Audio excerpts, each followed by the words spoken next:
my menu for today, hamonadong chicken tayo. Ayan, nakamarinate na po siya.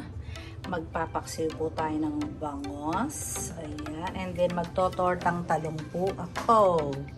So, ayan po yung ingredients natin. See you later! Hello! Good morning! Eto na naman po si Mamita G.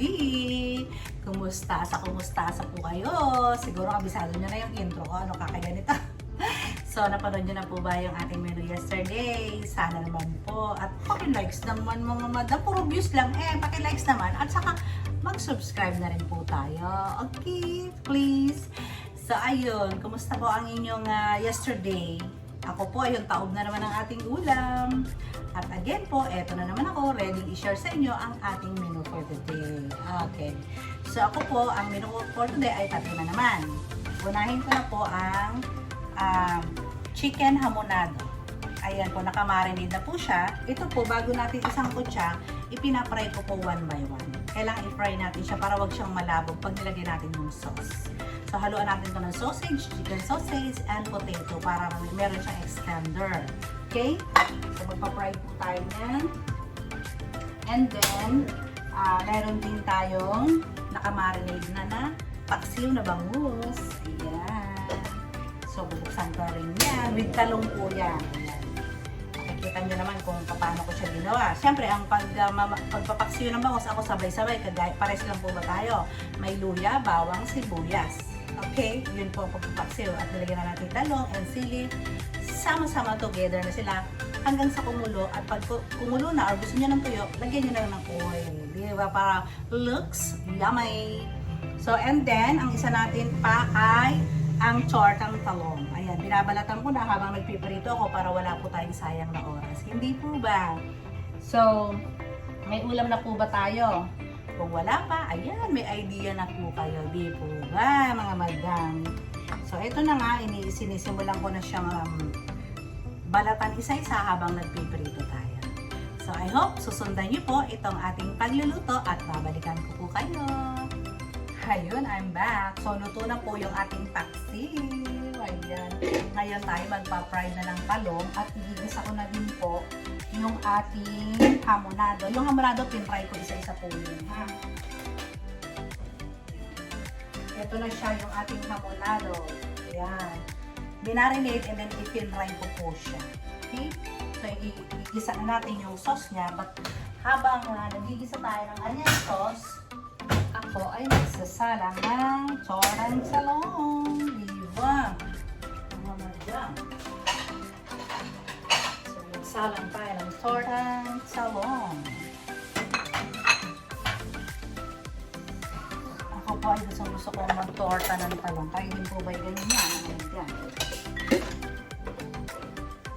Masarap mag-torta ng talong. So, dito sisindihan ko na. Yung pinagprituhan, doon na rin tayo mag-gigisa. Pero parang nadadamihan ako sa oil ng manok. So, babawasan ko yung oil ng manok para pag masyadong ma-oil.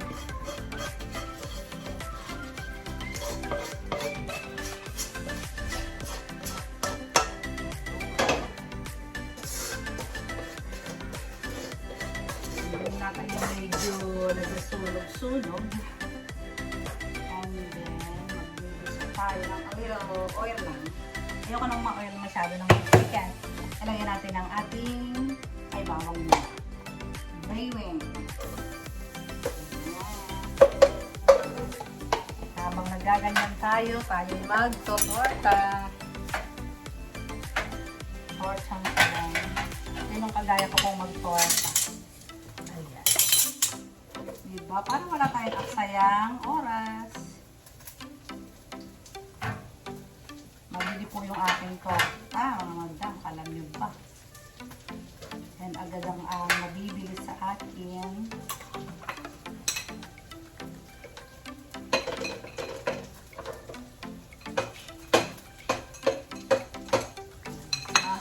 So, pag alam kong maliit, alam yung ginagawa ko mga madam.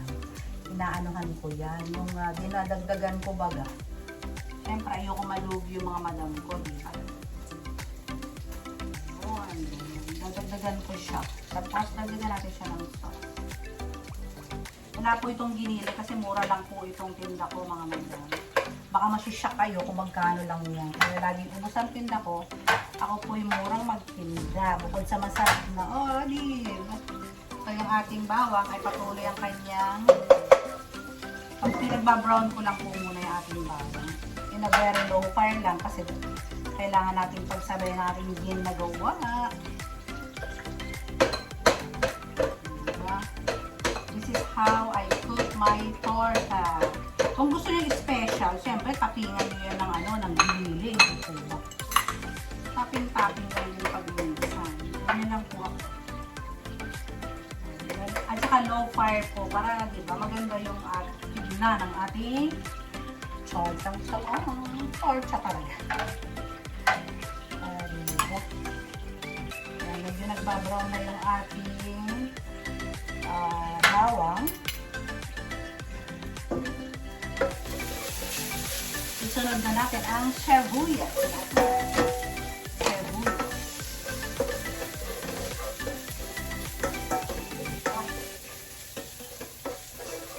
Ganun lang siya. Kadali. O diba, hindi pala ako nakahiwa ng aking sadali lang. May bumibili. Wait lang! Ganun po. Ayun back. May bumili po kasi. So, ayun yung bawang sibuyas. And then, ilagay natin yung sauce ng pineapple. Pakukulan lang po natin yan. Pakukulan natin.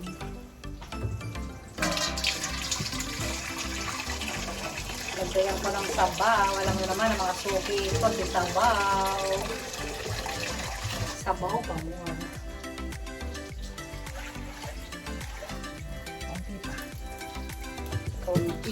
Ito po yung sabaw ng pineapple po, ha.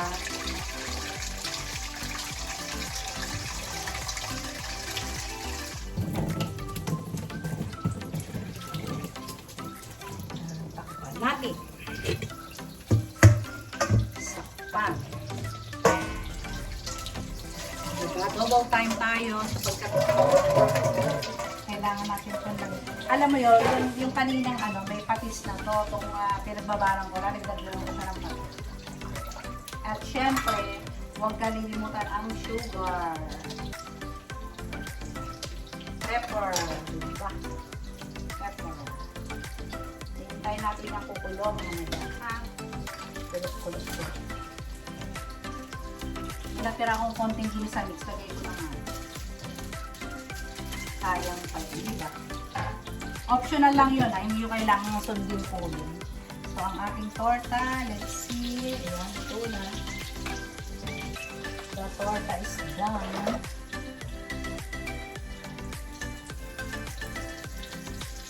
Hindi ko siya masyadong tinutoast yung ating torta. Gusto ko, ayan, medyo juicy, diba? Diba, sunog ang gusto akong luko. Ganun.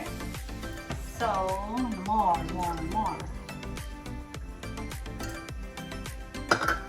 Kailangan ma-oil.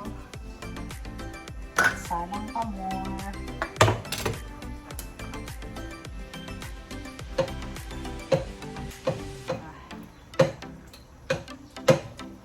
Sino yung kagaya ko dyan na nagtitinda rin ng ulam?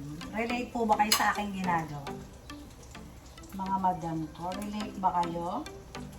Diba masarap magtinda ng lutong ulam, lalo't laging ubos. Di po ba? Saka yung talong, tinatanggal ko pag may merong matigas. Pwede naman natin dagdagan yan ng, diba? Kukurot tayo sa ibang, yan, dudugtungan natin siyang ganyan. And then, corn. Gusto po ba kayong mag-torta?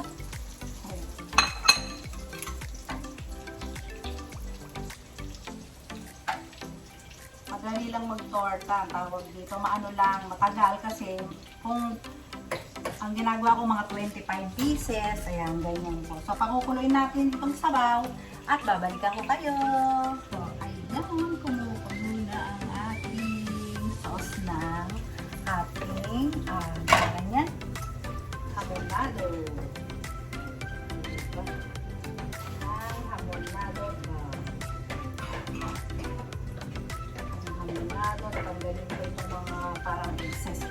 na to.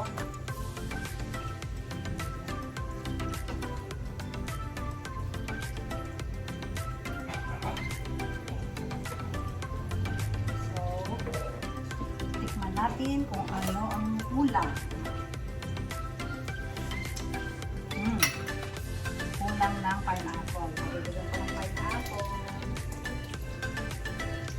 Para hamonadong-hamonado ang daging. At syempre ang sugar.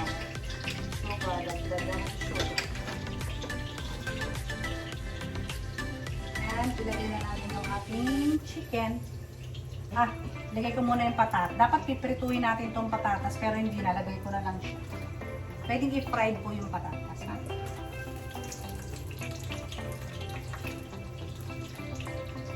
Isang kulo lang yan.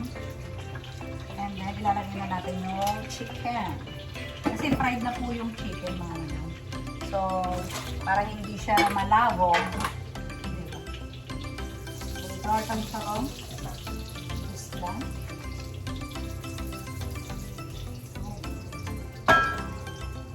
Oil pa more. Yung hotdog luto ko muna dito for a minute.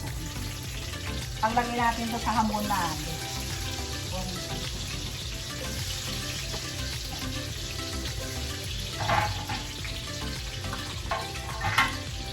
Hamonado ba? Lagyan natin siya ng konti. Hindi ko na-i-fry yung ang tawag dito. Hindi ko na-i-fry yung ating patatas. Pero wala nang problema po yan. Ang piprito ko na lang ay itong hotdog or sausage. Chicken sausage din po ito. Para mas malasang-malasa po, lalagyan ko siya ng chicken powder. Lalagyan ko yung chicken powder.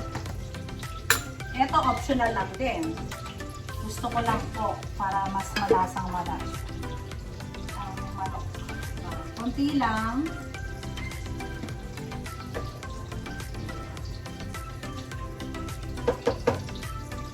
Siya chicken at chicken. Nasa yung pakit ko dito na rin. Optional lang po yun.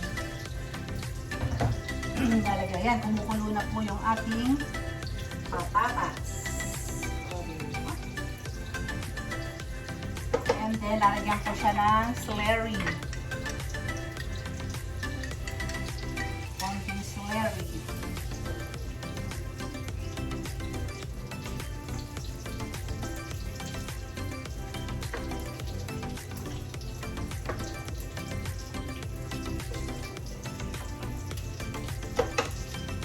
At konting toyo para medyo brown ang kulay. Ayan, para ano siya, itsurang hamonado talaga, diba?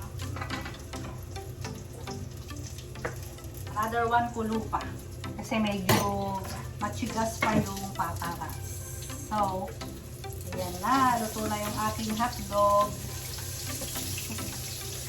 Muntik na masyunog yung hotdog. Ilagay ko na yung chicken. Ilagay na ang maraming chicken. Yan. Dami ng catch.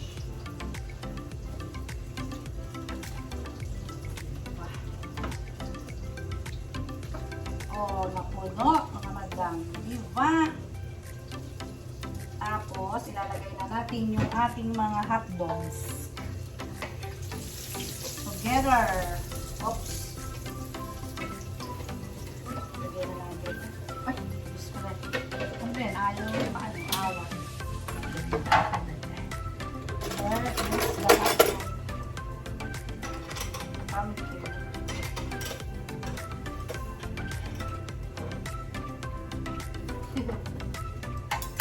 Malinis naman po yung aking kalan. Always yan i-discuss.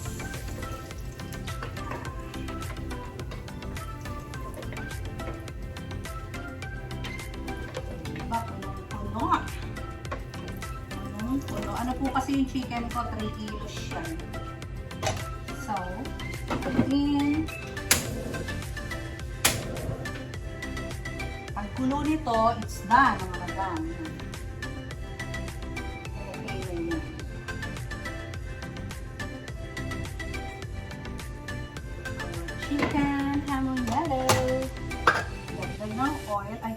Ito yung magandang oil, oil ng chicken.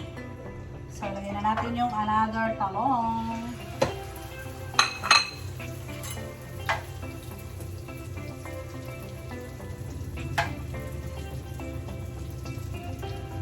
Lapit na tayo matapos, mga madam. Siyempre, hanggang sa matapos yung torta, hindi ko napapakita sa inyo kasi alam nyo naman ang pagluluto mga madam ng torta, hindi ba? At ito namang ito namang hamonado natin. Alalaputin ko lang po yan. And patutuyin ng konti. And then, it's done na rin. So, yan na po. Again, eto na tayo. It's bye-bye time. Ganun lang kadali. So, yun siya. Kung nalalabnawan kayo, dagdagan niyo pa siya ng konting cornstarch para slurry, para lumapot. Yung ating hamonado. According to your taste na lang din po. And then, tatapusin ko na yung torta.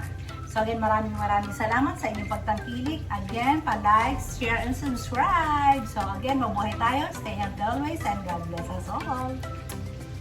Bye-bye!